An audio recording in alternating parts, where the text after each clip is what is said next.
ನಮಸ್ತೆ. ಮತ್ತೊಂದು ಟಾಪಿಕ್ ಬಗ್ಗೆ ಡಿಸ್ಕಷನ್ ಮಾಡೋಣ. ಏನಂದರೆ, ನಮ್ಮ ದೈನಂದಿನ ಜೀವನದಲ್ಲಿ ನಮ್ಮ ಜೀವನ ನಡೆಸಬೇಕಾದ್ರೆ ನಾವು ಯೂಶ್ವಲ್ ಆಗಿ ಸಾಲ ಮಾಡ್ತೀವಿ ಅಲ್ವಾ?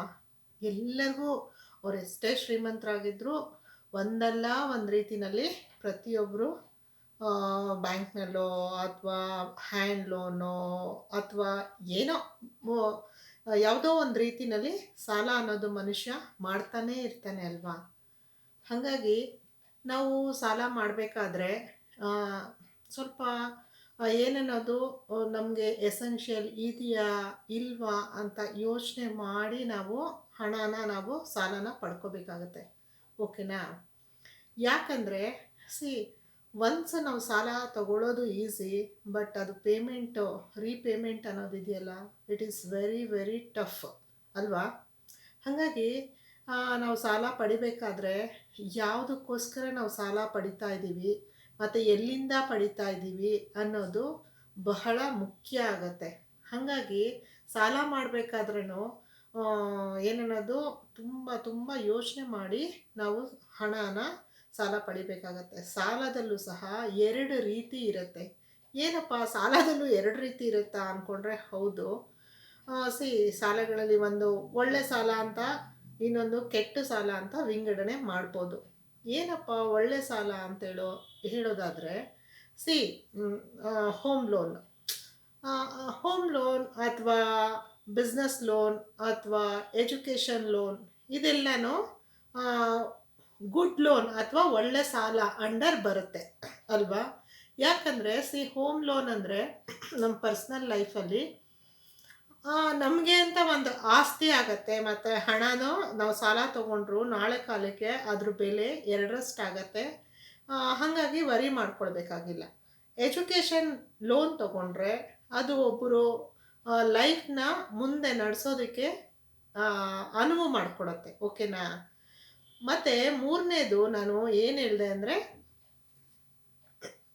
ಬಿಸ್ನೆಸ್ ಲೋನ್ ಅಲ್ವಾ? ಬಿಸ್ನೆಸ್ ಲೋನ್ನ ನಾವು ತೊಗೊಂಡ್ರೆ ನಮ್ಮ ಬಿಸ್ನೆಸ್ನ ಡೆವಲಪ್ ಮಾಡ್ಕೋಬೋದು ಅಲ್ವಾ? ಹಾಗಾಗಿ ಸಾಲ ಮಾಡಬೇಕಾದ್ರೇನು ಯಾವುದಕ್ಕೆ ನಾವು ಸಾಲ ಪಡಿತಾ ಇದ್ದೀವಿ ಅನ್ನೋದು ಬಹಳ ಮುಖ್ಯ ಆಗತ್ತೆ.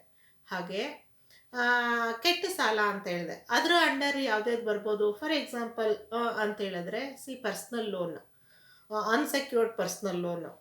ಓಕೆನಾ? ಮಿತಿ ಮೀರಿ ಅವರಂತೂ ಇಂಟ್ರೆಸ್ಟ್ ಅಮೌಂಟ್ ಏನು ಪಡಿತಾರೆ ಅಂದರೆ ಸಾಲ ಕೊಡೋದು ಈಸಿಯಾಗಿ ಕೊಟ್ಬಿಡ್ತಾರೆ, ಯಾವುದೇ ಮಿನಿಮಮ್ ಡಾಕ್ಯುಮೆಂಟ್ಸ್ ಇಸ್ಕೊಂಡು. ಬಟ್ ರೀಪೇಮೆಂಟ್ ಇದೆ ಅಲ್ವಾ, ಹಾಗೆ ಕೂತ್ಕೊಂಡು ಬಿಡ್ತಾರೆ ತಲೆ ಮೇಲೆ. ಹಾಗಾಗಿ ಅದರಿಂದ ಏನೂ ಯೂಸ್ ಇಲ್ಲ. ಯಾವುದೋ ಒಂದು ಸಾಲ ತೀರಿಸ್ಬೇಕಾದ್ರೆ ಇನ್ಯಾವುದೋ ಒಂದು ಎಮರ್ಜೆನ್ಸಿಗೆ ದುಡ್ಡು ಬೇಕಾಗುತ್ತೆ, ಹಿಂದೆ ಮುಂದೆ ಯೋಚನೆ ಮಾಡಲ್ಲ, ಹೋಗ್ತೀವಿ ಪರ್ಸ್ನಲ್ ಲೋನ್ಗೆ ಕೈ ಹಾಕ್ತೀವಿ, ಲೋನ್ ತೊಗೊಂಬಂದು ಆ ಸಾಲನ ತೀರಿಸ್ತೀವಿ. ಕೊನೆಗೆ ಆ ಸಾಲನೂ ಈ ಸಾಲನೂ 1:2 ಅಲ್ವಾ? ಹಾಗಾಗಿ ಪರ್ಸ್ನಲ್ ಲೋನು ಅದು ಕೆಟ್ಟ ಸಾಲನೇ ಆಗತ್ತೆ. ಓಕೆನಾ? ಹಾಗೆ ಕ್ರೆಡಿಟ್ ಕಾರ್ಡು ನಮಗೇನಾಗ್ಬಿಡತ್ತೆ, ಕ್ರೆಡಿಟ್ ಕಾರ್ಡ್ ನಮ್ಮ ಹತ್ರ ಇದ್ದರೆ ಜೇಬಲ್ಲಿ ಹೋಗ್ತೀವಿ, ಮಾಲ್ಗೆ ಹೋಗ್ತೀವಿ, ಮೂವಿಗೆ ಹೋಗ್ತೀವಿ, ಹೋಟ್ಲಿಗೆ ಹೋಗ್ತೀವಿ, ಸಿಕ್ಕಿದ ಕಡೆ ಎಲ್ಲ ಅಥವಾ ಏನೋ ಬೇಕು ಅನಿಸುತ್ತೆ ಎಲ್ಲ ತೊಗೊಂಡು ಕ್ರೆಡಿಟ್ ಕಾರ್ಡ್ನೆಲ್ಲನೂ ಯೂಸ್ ಮಾಡ್ತೀವಿ ಅಲ್ವಾ? ಎಸೆನ್ಷಿಯಲ್ಲೇ ಇರಲ್ಲ, ಆದರೂ ಕಣ್ಣಿಗೆ ಬೇಕಾಗಿದ್ದೆಲ್ಲ ನೋಡಿ ಇದೆಲ್ಲ ತೊಗೊಂಡು ಕ್ರೆಡಿಟ್ ಕಾರ್ಡನ್ನ ಯೂಸ್ ಮಾಡಿ ಸಾಲನ ತಲೆ ಮೇಲೆ ಹಾಕ್ಕೊಳ್ತೀವಿ. ಹಾಗಾಗಿ ಕ್ರೆಡಿಟ್ ಕಾರ್ಡ್ ಸಹ ಬ್ಯಾಡ್ ಲೋನೇ ಅದು. ಓಕೆನಾ? ಮತ್ತು ವೆಹಿಕಲ್ ಲೋನು. ಏನಪ್ಪ ವೆಹಿಕಲ್ ಲೋನು ಬ್ಯಾಡ್ ಲೋನಾ? ಎಕ್ಸಾಕ್ಟ್ಲಿ. ಯಾಕಂದರೆ ಒನ್ಸ್ ನಾವು ಶೋರೂಮಿಂದ ವೆಹಿಕಲ್ ಆಚೆ ತೊಗೊಂಬಂದ್ರೆ ಅದೆಷ್ಟೇ ಲಕ್ಷದಾಗಲಿ ಅದೆಷ್ಟೇ ಕೋಟಿ ಆಗಲಿ, ನಾವು ಆಚೆ ತಂದಿದ ತಕ್ಷಣ ಅದು ವ್ಯಾಲ್ಯೂಯೇಷನ್ನು ಶೋರೂಮಿಂದ ಆಚೆ ಬಂದಿದ ತಕ್ಷಣ ಕಡಿಮೆ ಆಗುತ್ತೆ. ಅದೇನು ನಮಗೆ ಅಪ್ರಿಸಿಯೇಷನ್ ಕೊಡಲ್ಲ, ಡಿಪ್ರಿಸಿಯೇಷನ್ನೇ ಕೊಡೋದು. ಓಕೆನಾ? ಅದೆಲ್ಲ ಓನ್ಲಿ ಫಾರ್ ನಮಗೆ ಲಕ್ಸುರಿ ಲೈಫ್ ಲೀಡ್ ಮಾಡೋದಕ್ಕೆ. ಅದು ಬಿಟ್ಟರೆ ನಮ್ಮ ಜೀವನದಲ್ಲಿ ಅದು ಏನು ಪ್ಲಸ್ ಪಾಯಿಂಟ್ ಆಗೋದಿಲ್ಲ. ಹಾಗಾಗಿ ನಾವು ಏನಾದರೂ ಸಾಲ ಪಡಿಬೇಕಾದ್ರೆ ತುಂಬ ಏನನ್ನೋದು ಯೋಚನೆ ಮಾಡಿ ಪಡಿಬೇಕು.